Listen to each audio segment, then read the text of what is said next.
আবু হানিফা রাহমাতুল্লাহ আলাইহি তিনি বলেন মান আরাফা নাফসাহু ফাকাদ আরাফা রাব্বাহ, যে নিজেকে চিনতে পারছে সে তার রবকে চিনতে পারছে। আবার বলুন না সুবহানাল্লাহ।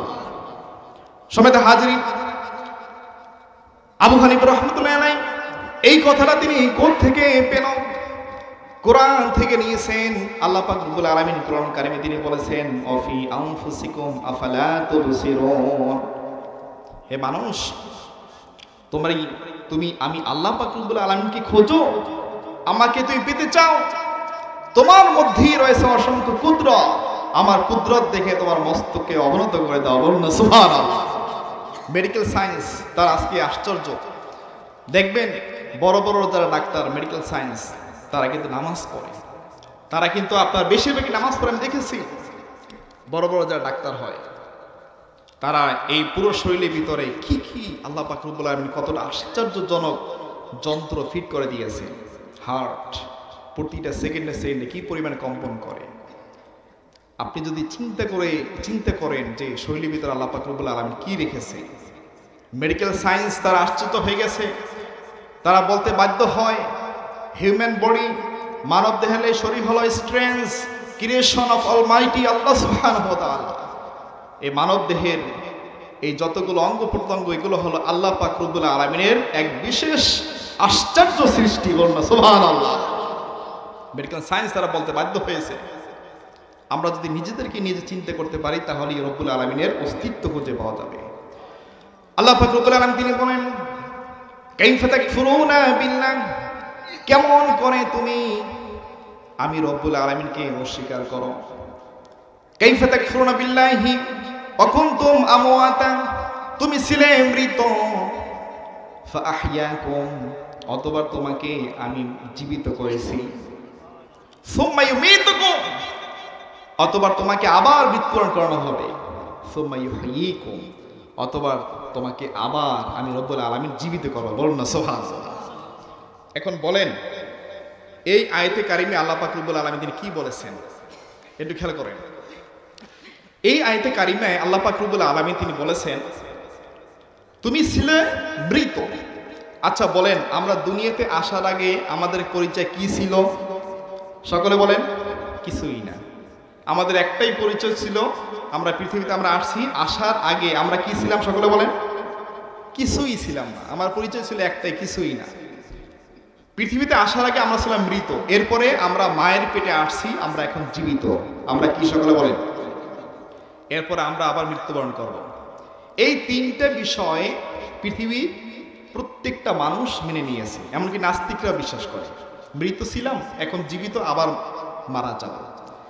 এই তিনটা বিষয়ে যে ব্যক্তি ঘটাইতে পারলো, যে ব্যক্তি করতে পারলো, যেই আল্লাহ যেই তিনটা বিষয়ে করতে পারলো সেই রব্বুল আলামিন সুম্মা ইউহয়িকুম, সেই রব্বুল আলামিন আমাদেরকে জীবিত করতে পারবেন কি পারবেন না? সকলে বলেন পারবেন কি পারবেন না? আমার রব্বুল আলামিনের জন্য কোনো ব্যাপারই না। আমার রব্বুল আলামিন তার জন্য কোনো ব্যাপারই না। দেখেন আল্লাহ পাক রব্বুল আলামিন হাশরের ময়দানে আমাদেরকে যে উঠাবেন, এটা কি বিশ্বাস হয় কি হয় না? নাস্তিকরা বিশ্বাস করে না। আনসিন ইজ নাথিং, যা দেখি না তা বিশ্বাস করি না। এটি হলো নাস্তিকদের প্রধান মূল তাদের কথা। আচ্ছা বলেন আমরা কি বাতাস দেখি? সকলে বলেন। তারা বলবেন এখন যে বাতাস দেখি না, এখন বাতাস বিশ্বাস করি না। কি বলবেন? বাতাস কি আছে না নাই? দেখেন আল্লাহ পাক রব্বুল আলামিন হাশরের ময়দানে তিনি উঠাতে পারবেন কি পারবেন না? সকলে বলেন। আল্লাহ পাক রব্বুল আলামিন তিনি বলেন লা উকসিমু বিয়াউমিল কিয়ামাহ, আল্লাহ তাআলা কিয়ামতের কসম খেয়ে বলতেছেন ওয়ালা উকসিমু বিনাফসিল লাওয়ামা, নফসে লাওয়ামার কসম করছেন। কিয়ামত দিবসে কসম করছেন, আল্লাহ তাআলা নিজে কসম করতেছেন, কিয়ামতের কসম করছেন, দুই নফসে লাওয়ামার কসম করছেন।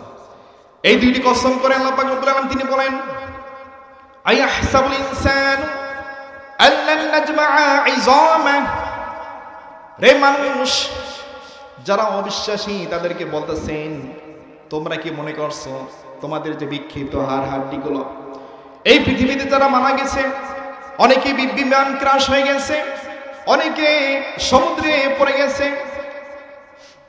সকলে দুরূদ শরীফ পাঠ করি আল্লাহুম্মা সাল্লি আলা সাল্লাল্লাহু আলাইহি আল্লাহুম্মা সাল্লি আলা সাইয়্যিদিনা নাবিয়িনা শাফিঈনা হাবিবিনা মুহাম্মদ।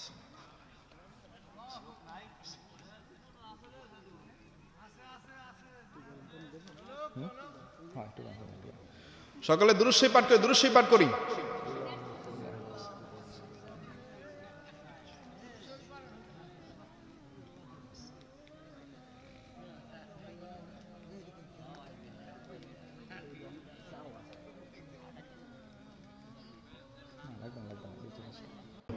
কিসের সকলে বলেন? একটা গুরুত্বপূর্ণ একটা তথ্য, সকলে খেয়াল করেন। দুইটি কসম করছেন। কয়টি কসম? এক নম্বরে কিয়ামত দিবসের কসম, দুই নাম্বার নফসে লাওয়ামা। দুই নাম্বার কি সকলে বলেন? আমার আল্লাহ পাক রব্বুল আলামিন দুইটি কসম করছেন। এই দুইটি কসম করে রব্বুল আলামিন তিনি বলেন, আয়াহসাবুল ইনসানু আল্লান নাজমাআ ইযামা। তোমরা কি মনে করছো তোমাদের বিক্ষিপ্ত হাড় হাড্ডিগুলো আমি রব্বুল আলামিন হাসর ময়দানে আমি কি উঠাতে পারবো না?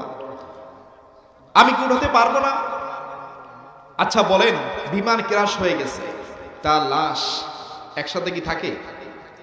একসাথে থাকে। এরপরে দেখেন আরো কত অ্যাক্সিডেন্ট, ভয়াবহ অ্যাক্সিডেন্ট হয়ে যায়, একসাথে থাকে। লাশের অনেক সময় দেখা যায় হাত এখানে, পা ওখানে, শরীর বিভিন্ন জায়গায় চলে যায়। এই যে দেখেন, কবরের সঙ্গে অনেকে জানে না, আপনার শরীর অঙ্গ প্রত্যঙ্গ যেখানে থাকবে, যেই মাটিতে যেখানে থাকবে, ওইটাই হলো আপনার জন্য কবর। সমাজে হাজিরিন, আল্লাহ তাআলা বলতেছে, এই যে তোমাদের বিক্ষিপ্ত হাড় হাড্ডিগুলো এদিক ওদিকে ছড়িয়ে ছিটিয়ে থাকবে, আমি রব্বুল আলামিন আমি কি হাসরের ময়দানে তোমাদের এই হাড় হাড্ডিগুলো আমি কি উঠাতে পারবো না? আল্লাহ তাআলা বলতেছে, প্রশ্ন করতেছে। আল্লাহ পাক রব্বুল আলামিন তিনি জবাব দিচ্ছে, বালা, তোমরা সকলে শোনো, মনোযোগ দিয়ে শোনো। কাদিরিনা আলা আন নুসাউইয়া বানানা। আমি তোমাদেরকে শুধু একত্রিত করব তাই নয়, বরং তোমাদের বিক্ষিপ্ত, তোমাদের এই যে হাতের অগ্রভাগ এটা যেমন আছে হাসরের ময়দানে ঠিক তেমনটাই থাকবে। বলুন না সুবহানাল্লাহ। এখন দেখেন কি আশ্চর্য একটা তথ্য। আল্লাহ পাক রব্বুল আলামিন বলছে, হ্যাঁ তোমাদের তো শরীর তো একত্রিত আমি তো করবই, বরং হাসরের ময়দানে তোমাদের হাতের যে অগ্রভাগ দুনিয়াতে যেমনটা আছে হাসরের ময়দানে ঠিক তেমনটাই থাকবে। আবার বলুন না সুবহানাল্লাহ। এই যে হাতের অগ্রভাগ, এই অগ্রভাগের কথা আমার আল্লাহ পাক রব্বুল আলামিন তিনি কেন বললেন? এই যে দেখেন আমার মোবাইল, এখানে কি ফিঙ্গারপ্রিন্ট দেখতে পাচ্ছেন? এই যে ফিঙ্গারপ্রিন্ট, সাদা একটু অংশ দেখতে পাচ্ছেন? এখানে আমার হাত দিলে এটা খুলে যাবে, কিন্তু আর কারো আঙ্গুল এখানে দিলে খুলবে? খুলবে না। আপনি সিম কিনতে যাবেন, আপনার কি লাগে? ফিঙ্গারপ্রিন্ট। একজন মানুষের প্রধান আইডেন্টিটি হলো এই ফিঙ্গারপ্রিন্ট। এই ফিঙ্গারপ্রিন্ট দিয়ে কিন্তু একজন মানুষকে চূড়ান্ত পর্যায়ে তাকে যাচাই বাছাই করা হয়। এখন দেখুন, আপনি মিলিয়ে দেখবেন আপনার এই যে আঙ্গুলের এই যে অগ্রভাগ, আরো 10 জন 20 জন আপনি মিলিয়ে দেখবেন, মনে হয় যেন সবারটাই এক, কাছাকাছি, কিন্তু একজনের সাথে আরেকজনেরটা মিলে না। বলুন না আল্লাহু আকবার। আল্লাহ পাক রব্বুল আলামিন কি আশ্চর্য সৃষ্টি। আল্লাহ তাআলা বলেন, এখানের কথা বলেন 1500 বছর আগে, আর আজকে মেডিকেল সায়েন্স তারা আজকে খুঁজে পেয়েছে এখানের কথা আমার আল্লাহ তাআলা কেন বলেন? তার মানে এখান থেকেই মেডিকেল সায়েন্স তারা তৈরি করছেন ফিঙ্গারপ্রিন্ট। বলুন না সুবহানাল্লাহ। মেডিকেল সায়েন্স তারা কিন্তু এই কোরআন রিসার্চ করেই তারা এইভাবে তারা বানায়। তাহলে বলেন, এই হাতের ফিঙ্গারপ্রিন্ট এইটা আমাদের চিন্তা করার দরকার আছে কিনা? বলেন, কত সূক্ষ্ম সৃষ্টি। এভাবে যদি আপনি চিন্তা করতে পারেন নিজেকে নিয়ে, আল্লাহ পাক রব্বুল আলামিন তার অস্তিত্ব খুঁজে পাওয়া যাবে, মনের ভিতরে ভয় চলে আসবে। সমাজে হাজির, এরপর দেখেন ঝমঝম কূপ। আচ্ছা বলেন, ঝমঝম কূপ এটা কি বড় একটা নদী? সকলে জবাব দেন। ঝমঝম কূপ এটা কি বড় একটা নদী, বড় একটা সমুদ্র? ছোট্ট একটা কূপ। আজকে এই পুরো পৃথিবীতে আজকে প্রশান্ত মহাসাগরের গভীরতা বিজ্ঞানরা খুঁজে পায়, কিন্তু আল্লাহ পাক রব্বুল আলামিন আশ্চর্য সৃষ্টি। এই ঝমঝম কূপের গভীরতা কত নিচে, কোথা থেকে এটা পানি আসে কোনো মেডিকেল সায়েন্স তারা খুঁজে পায় না। বলুন আল্লাহু আকবার। সমিতা হাজির, ঝমঝম কূপের পানি এটা হলো আমাদের জন্য অতি নিয়ামতের পানি। রহমাতুল আলামিন মুহাম্মদ সাল্লাল্লাহু আলাইহি ওয়াসাল্লাম তিনি বলেছেন, খায়রু মাইন আলা ওয়াজহিল আরদি মাউ zamzam। এই গোটা পৃথিবীতে সব পানি থেকে সর্বোত্তম পানি হলো ঝমঝমের পানি। বলুন না সুবহানাল্লাহ। আপনি আশ্চর্য হবেন, এই ঝমঝম কুয়ের পানিতে কি নাই? সব ধরনের ভিটামিন এই ঝমঝম কুয়ের ভিতরে আসছে, পানির ভিতরে আসছে। বলুন না সুবহানাল্লাহ। আশ্চর্য। সম্মানিত হাজরিন, আবু যর গিফারী রাদিয়াল্লাহু তাআলা আনহু রহমাতুল আলামিন মুহাম্মদ সাল্লাল্লাহু আলাইহি ওয়াসাল্লাম তিনি সত্য নবী কিনা এটা যাচাই বাছাই করার জন্য মক্কাতুল মুকাররমায় আবু যর গিফারী তিনি একটানা 30 দিন থাকলো। এই 30 দিন কি খেয়ে থাকছে আপনারা জানেন?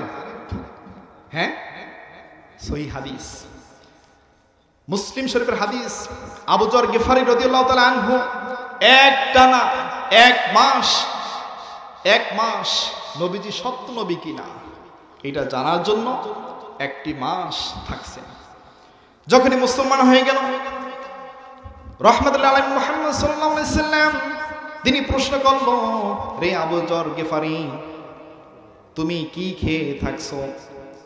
1 মাস তুমি কি খেয়ে থাকছো? তখন আবু যর গিফারী তিনি জবাব দিচ্ছে, ইয়া রাসূলুল্লাহ, ইয়া হাবিবাল্লাহ, আমি শুধুমাত্র কেবলমাত্র একমাত্র ঝমঝম কুয়ের পানি খেয়ে থাকছি, এছাড়া আমি আর কোনো খাবার পাই না। বলুন না সুবহানাল্লাহ। কয়দিন থাকছে সকলে বলেন? 1 মাস আবু যর গিফারী রাদিয়াল্লাহু আনহু না খেয়ে থাকলো, কিচ্ছু খায় না, শুধু পানি খেয়েছে। বরং হাদিস শরীফ সাক্ষী দেয় আবু যর গিফারী রাদিয়াল্লাহু আনহু তার স্বাস্থ্য অবনতি হয় না, একটু কমে নাই, বরং তার স্বাস্থ্য আরো বেড়ে গেছে। বলুন না সুবহানাল্লাহ। আবার অনেক মুহাদ্দিসিনে কেরাম তারা বলেছেন যে একজন ঝমঝম কূপের পানি 40 দিন পর্যন্ত খেয়ে তিনি জীবিত ছিল। আবার বলুন না সুবহানাল্লাহ। তাহলে বলেন, এই ঝমঝম কূপ, এই পানি নিয়ে আমাদের একটু ফিকির করার দরকার আছে কিনা? সকলে বলেন, সকলে মনোযোগ সামনে দেন। ঝমঝম কূপের পানি নিয়ে একটু ফিকির করার দরকার আছে কিনা? সম্মানিত হাজিরিন, এরপরে আশ্চর্য একটা বিষয় হলো, জাপানের বিখ্যাত গবেষক মাসরু এমেতো তিনি এই ঝমঝম কূপের পানি নিয়ে তিনি রিসার্চ করেছেন, গবেষণা করেছেন। তিনি বলেছেন যে ঝমঝম কূপের 1 ফোঁটা পানিতে যে নিজস্ব খনিজ, যে উপাদান রয়েছে, যে গুণাগুণ রয়েছে, যা পৃথিবীর অন্য কোনো পানিতে নাই। বলুন না সুবহানাল্লাহ। মাসরু এমেতো তিনি বলেছেন, জাপানের বিখ্যাত গবেষক তিনি আরো জানিয়েছেন যে 1000 পানি, সাধারণ কোনো পানির ফোঁটা যদি নেওয়া হয়, এই 1000 পানি এর ভিতরে যদি শুধুমাত্র কেবলমাত্র একমাত্র যদি ঝমঝম কূপের 1 ফোঁটা পানি যদি মিশ্রিত করা হয়, 1 ফোঁটা মিশ্রিত করার কারণে পুরো ওই পানিটা বিশুদ্ধ হয়ে যায়। বলুন না সুবহানাল্লাহ। চিন্তা করে দেখছেন ঝমঝম কূপ, আপনি চিন্তা করে দেখেন এটা কোথা থেকে আসলো? এই পানি প্রত্যেকটা সেকেন্ডে পানি উত্তোলন হচ্ছে, প্রত্যেকটা সেকেন্ডে হাজার হাজার লিটার পানি উত্তোলন হচ্ছে। কিন্তু আল্লাহ পাক রব্বুল আলামিন কি হুকুম, কি আশ্চর্য একটা কূপ, যেটা মুহূর্তের ভিতরে আবার ভরে যায়, কেউ পানি শেষ করতেই পারে না। বলুন না সুবহানাল্লাহ। এটা নিয়ে আপনি চিন্তা করেন, আল্লাহ পাক রব্বুল আলামিনের অস্তিত্ব আপনি খুঁজে পেয়ে যাবেন। সম্মানিত হাজিরিন, এরপরে আপনি একটু চিন্তা করে দেখেন, আপনার ফেরাউন, আপনারা কি নাম শুনছেন না শুনেন নাই? আচ্ছা বলেন, ফেরাউনের লাশ কি এখনো আছে না নাই? সবাই বলেন। আমরা কি চিন্তা করছি একদিনও যে ফেরাউনের লাশ এখনো আছে? কিভাবে থাকলো এবং কে রাখছে? আমরা কি চিন্তা করছি একদিনও? বলেন। গবেষণা করি না। কেন করি না আমরা? এই গবেষণা করি না বিধায়ী তো আমরা ইবাদতে মজা পাই না। ইবাদতে আমরা কেন মজা পাই না? আমরা ফিকির করি না, চিন্তা করি না। আমরা ফিকির মানে চিন্তা করা, গবেষণা করা। আপনি মস্তিষ্ক নিয়ে আপনি চিন্তা করবেন, চিন্তা করলেই আল্লাহ পাক রব্বুল আলামিনের অস্তিত্ব আপনার খুঁজে পাওয়া একেবারে সহজ হয়ে যাবে। সম্মানিত হাজিরিন, সাইয়েদনা মুসা আলাইহিস সালাম তাকে মহান রব্বুল আলামিন রাতের আধারে আদেশ করলো, রে মুসা, তুমি বনি ইসরাইলদেরকে নিয়ে মিশর ছেড়ে তুমি ফিলিস্তিন চলে যাও। বিভিন্ন হাদিস শরীফ সাক্ষী দেয়, মুসা কালিমুল্লাহ যখন রওনা করলো তার সাথে যুবকরাই ছিল 6 লক্ষ। কয় লক্ষ সকলে বলেন? আরো বাচ্চারা ছিল কত, মহিলারা কত ছিল, হিসাব নেই, হিসাবের বাহিরে। লক্ষ লক্ষ লোক নিয়ে মুসা কালিমুল্লাহ আলাইহিস সালাম তিনি রওনা করলো ফেরাউনের হাত থেকে বাঁচার জন্য রওনা করলো, যেন কাউকে যেন না মারতে পারে। যেতে যেতে বাহরে কালজুম ওখানে চলে গেল। আমরা সকলেই মনে করি যে ফেরাউন মারা গেছে নীল নদে, না, এটা ভুল তাফসীর। ফেরাউন মারা গেছে বাহরে কালজুম। কোথায় মারা গেছে সকলে বলেন? এই বাহরে কালজুম। ওখানে যখন আপনার মুসা কালিমুল্লাহ যখন চলে গেল, তখন মুসা আলাইহিস সালাম তার সঙ্গী সকলেই বলল, ইন্না লামুদরাকুন। আল্লাহ তাআলা মানে, হে মুসা, আমরা তো ধরা খেয়ে গেলাম, আমাদের তো এখন কোনো রক্ষা নেই, আমরা বাড়িতে ছিলাম, এটাই তো ভালো ছিল। রে মুসা, তুমি এখন আমাদেরকে এমন একটা জায়গায় আনলা, আমরা তো সকলেই ধরা খেয়ে গেলাম, আমাদের এখন অবস্থা কি হবে? আমরা তো সকলেই ধরা খেয়ে গেলাম। সমেত হাজিরিন, অসহায় হয়ে গেল, নিরুপায় হয়ে গেল মুসা আলাইহিস সালামের কওমরা। ইন্না লামুদরাকুন, আমরা তো ধরা খেয়ে গেলাম। সাথে সাথে মুসা কালিমুল্লাহ আলাইহিস সালাম তিনি গর্জন দিয়ে বলল, তোমরা শোনো, কাল্লা, কখনো নয়, ইন্না মাই রাব্বি, আমার সাথে আছে আমার রব। বলুন সুবহানাল্লাহ। তোমাদের কিসের ভয়? কিসের ভয়? তোমরা কিসের ভয় করো? আমার সাথে তো আমার রব আছে, আমার রবই আমার জন্য যথেষ্ট। বলুন সুবহানাল্লাহ। সমেত হাজিরিন, সকাল বেলা হয়ে গেল, ফেরাউন তার দলবল নিয়ে চলে আসলো। ফেরাউন চলে আসতেছে, বিশাল একটি দল নিয়ে ফেরাউন রওনা করল। ফেরাউন আস্তে আস্তে দল কাছাকাছি যখন চলে আসলো, তখন আল্লাহ পাক রব্বুল আলামিনের হুকুম হলো। আল্লাহ পাক রব্বুল আলামিনের হুকুমে ওই বাহরে কালজুমে একটি বাড়ি মারলো, সাথে সাথে 11টি রাস্তা হয়ে গেল। বলুন না সুবহানাল্লাহ। তো যাই হোক, আমি ঘটনা বলতেছি না, মূল যে বিষয়টা। তারপরে ওখানে মুসা কালিমুল্লাহ আলাইহিস সালাম যখন একদম ওই পারে চলে গেল, আর ফেরাউন তখন আপনার রাস্তার মাঝখানে চলে গেল। শেষ মুহূর্তের ভিতরে আল্লাহ পাক রব্বুল আলামিনের হুকুমে আবার সেই দরিয়া আপনার পানি হয়ে গেল, আর ফেরাউন শেষ। 3000 বছর প্রায় হয়ে গেছে, এর উপরে 3000-এর নিচে না, 3000-এর উপরে বয়স। আমার মূল উদ্দেশ্য হলো এইটা যে 3000-এর উপরে বয়স এই সেই ফেরাউন। আচ্ছা বলেন, ফেরাউনের লাশ এখনো আছে না নাই? সকলে বলেন, আছে না নাই? আল্লাহ পাক রব্বুল আলামিন এই ফেরাউনের ক্ষেত্রে একটা কথা বলছেন। সমেত হাজিরিন, আল্লাহ পাক রব্বুল আলামিন তিনি বলেছেন, ফালইয়াউমা নুনাজ্জিকা বিবাদানিকা লিতাকুনা মিন লিমান খালফাকা আয়া। রে মুসা, আজ আমি তোমার দেহকে রক্ষা করব, এই জন্যই রক্ষা করব যেন পরবর্তীদের জন্য নিদর্শন হয়ে থাকে। রে মুসা, তোমার দেহকে আমি কিয়ামত পর্যন্ত আমি রব্বুল আলামিন অক্ষত অবস্থায় রাখবো। বলুন না সুবহানাল্লাহ। এই যে দেখেন, আল্লাহ পাক রব্বুল আলামিন এই যে কথাটা বলল, এই কথাটা শুনে ডক্টর মরিস বুখাইলি, এই মাত্র বেশি দিন হয়নি, কিছুদিন আগে এই ডক্টর মরিস বুখাইলি তিনি গবেষণা করছেন, রিসার্চ করছেন যে এই ফেরাউন, এই লাশ কতদিন হলো, কিভাবে এখনো জীবিত আছে।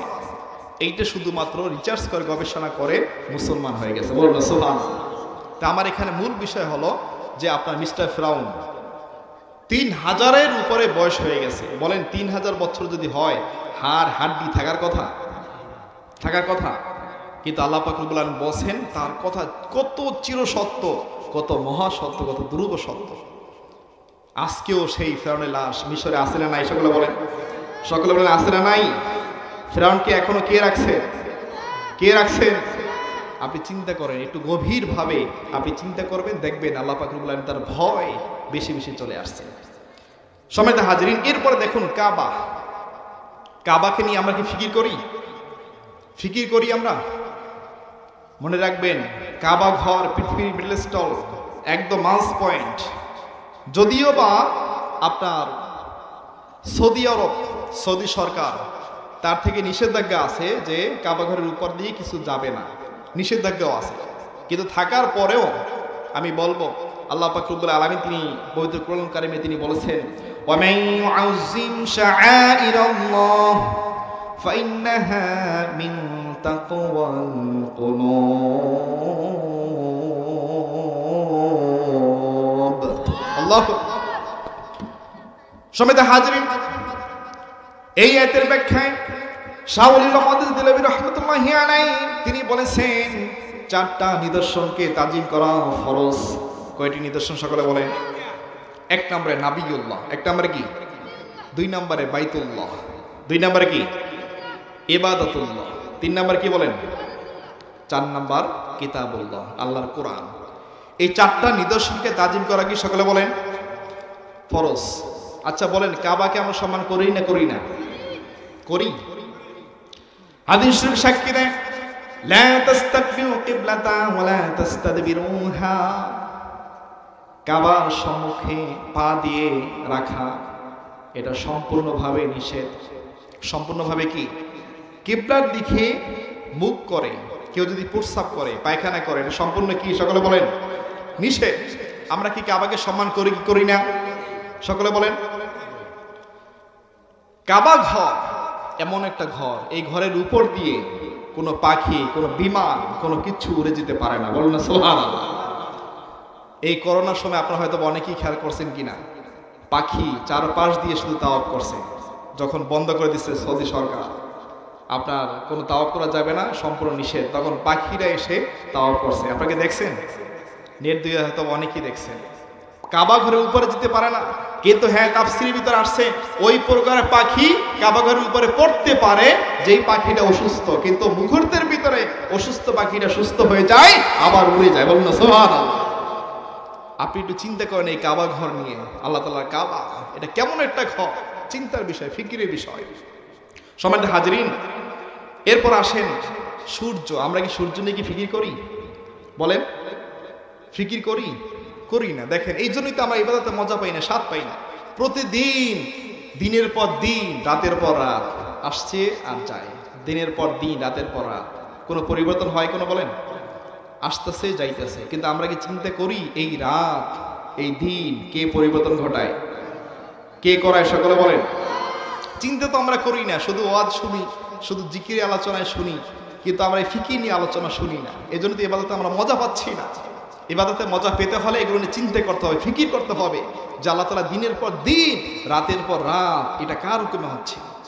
সম্মানিত হাজিরিন, আবার আল্লাহ পাক রব্বুল আলামিন তিনি বলেছেন বান্দারা তোমরা ফিকির করো, চিন্তা করো, গবেষণা করো। তুমি যদি গবেষণা করো, তোমার এই গবেষণার মাধ্যমে আমি রব্বুল আলামিনের অস্তিত্বকে খুঁজে পাবা। বলুন সুবহানাল্লাহ। এই সৃষ্টি জগৎ যতটা সত্য, আপনি আমাকে দেখছেন, আমি আপনাকে দেখছি, এটা কি সত্য না মিথ্যা? এইটার ভিতরে কোনো মিথ্যার কিছু আছে? বলেন। আপনি কি আমাকে দেখছেন না দেখছেন না? এখানে মিথ্যার কিছু আছে? আপনি আমাকে দেখছেন, আমি আপনাকে দেখছি, এটা যেমন সত্য, তার থেকে আমার চির সত্য, মহাসত্য আমার আল্লাহ এক, অদ্বিতীয়, তার কোনো শরীক নাই। ঠিক কিনা বলেন? এইটার উপরে আপনার বিশ্বাস রাখতেই হবে, তাহলে আপনি প্রকৃত ঈমান হয়ে যাবেন। ফিকির করতে হবে, চিন্তা করতে হবে এই সূর্য নিয়ে। সম্মানিত হাজিরিন, প্রতিদিন সূর্যটা পূর্ব দিক থেকে উদিত হয়, পশ্চিমে অস্ত যায়। কে করায়? সকলে বলেন, কে করায়? চিন্তা করতে হবে, গবেষণা করতে হবে। আচ্ছা বলেন তো, আল্লাহ পাক রব্বুল আলামিনকে যদি আপনি মাইনাস করেন যে না এখানে আল্লাহর কোনো হাত নেই, তাহলে বলেন তো পৃথিবীর ভিতরে কোন এমন দার্শনিক পণ্ডিত আছে যে সূর্যটাকে উঠায় নামায়? কেউ বলতে পারবে? একজন বলেন তো আপনি, যে কোন ব্যক্তি উঠায় নামায়? কে বলতে পারবেন? তার মানে এখানে কি আল্লাহ পাক রব্বুল আলামিন। আপনি চিন্তা করেন, আপনি গবেষণা করেন, আপনি আল্লাহ পাক রব্বুল আলামিনের অস্তিত্ব আপনি খুঁজে পেয়ে যাবেন। সম্মানিত হাজিরিন, আল্লাহর কোরআনের ভিতরে হযরত ইব্রাহিম খলিলুল্লাহ আলাইহিস সালাম এবং নমরুদ, তার ভিতরে এই দুই উভয়ের মাঝখানে তাদের ভিতরে যে দ্বন্দ্বটা হলো, তর্ক বিতর্ক। সম্মানিত হাজিরিন, সাইয়েদনা হযরত ইব্রাহিম খলিলুল্লাহ আলাইহিস সালাম নমরুদের সাথে যখন তর্ক বিতর্ক হলো, ইব্রাহিম খলিলুল্লাহ আলাইহিস সালাতু ওয়াস সালাম তিনি বলল, রব্বিয়াল্লাযী ইউহয়ী ওয়া ইউমীত, আমার রব হলো তিনি, আমার রব আমার মালিক তিনি হলো তিনি। তার পরিচয় হলো যিনি মৃত্যু ঘটান আবার মানুষকে জীবিত করেন, যিনি জন্ম দেন, যেই আল্লাহ পাক রব্বুল আলামিন যিনি মৃত্যু ঘটান, সেই রব্বুল আলামিন তার পরিচয় হলো এটা, যিনি মৃত্যু ঘটান এবং মানুষকে জীবিত করেন। তুমি পারলে এইটা পারলে করে দেখা। কাকে বসে সকলে বলেন? নমরুদকে বসে। কাকে বসে? তর্ক বিতর্ক চলতেছে, তর্ক বিতর্ক। সমেত হাজরিন গভীরভাবে খেয়াল করুন। ইব্রাহিম খলিলুল্লাহ আলাইহিস সালাতু ওয়াস সালাম তিনি বলল, আমার রব হলো সেই রব, আমার সেই রব যেই রব যিনি মানুষকে জীবন দান করেন আবার মৃত্যু ঘটায়। তুমি পারলে এটি করো।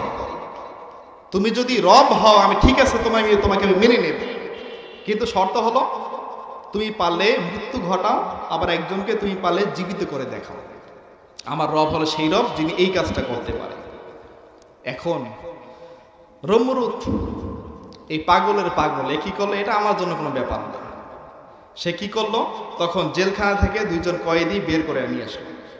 নিয়ে এসে বলতেছে যে এই যে দেখো, একজনকে তখন হত্যা করলো, তার মানে কি জান কেড়ে নিছে, আর আরেকজন কি করলো? মুক্তি দিল। যে দেখো ইব্রাহিম, এটা আমার জন্য সহজ।